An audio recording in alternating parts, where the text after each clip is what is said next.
نہانے سے آصف زدہ کو کوئی افاقہ یعنی فائدہ ہو سکتا ہے؟ بحرین میں سوکھے بیری کے پتے ملنا مشکل ہیں، کیا بیری کے تازہ ہرے پتے استعمال کر سکتے ہیں اور طریقہ کس طرح ہے؟ شکریہ۔ ہمارے ہاں مردوں کو بیری کے پتوں سے غسل دیتے ہیں۔ تھوڑا ٹائم دیں گے، میں اس کی تفصیل بتاؤں۔ نبی پاک صلی اللہ علیہ وسلم نے حکم فرمایا کہ اپنے مردوں کو بیری کے پتوں سے غسل دیا کرو۔ اچھا، ایک صحابی سے ثابت بھی ہے کہ وہ زندہ بھی اس سے غسل کر سکتے ہیں۔ ہماری پرانی بوڑھیاں جو ہوتی ہیں نا، جو بزرگ ہیں وہ جانتے ہوں گے، وہ اپنی بچیوں کو، بہوؤں کو کہا کرتی تھی کہ جب وہ حیض نہائیں یا چھلا نہائیں تو وہ بیری کے پتوں سے پانی میں بائل کر کے غسل کیا کریں۔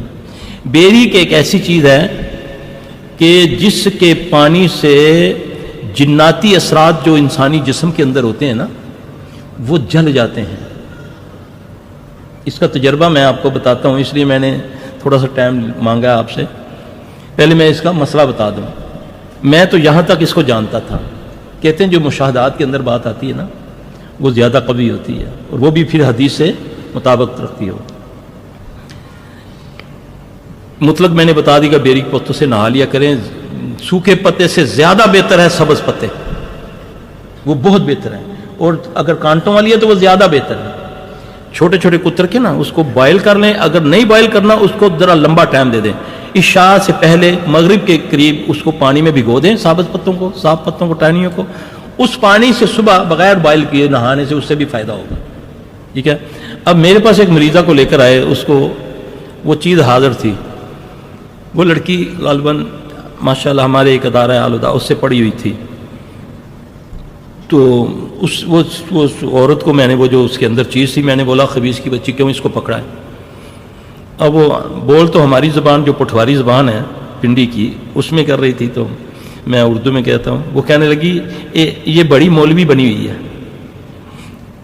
اساں اس کڑی دا پانی پینا سی، یعنی کہ وہ جنی کہتی ہے ہم نے اس کے ساتھ تھے نا، وہ جب وہ مر گئی تو اب وہ اس سے مردے سے قوت حاصل کرنے کے لیے جب وہ پانی وہ کیا اس چڑیل سے میں نے پوچھا کیوں اس کو کیوں تم نے پکڑا، تو کہتی اس نے کیوں بتایا کہ اس کو بیری کے پتوں سے نہلاؤ، وہ سادے پانی سے نہلا رہے تھے۔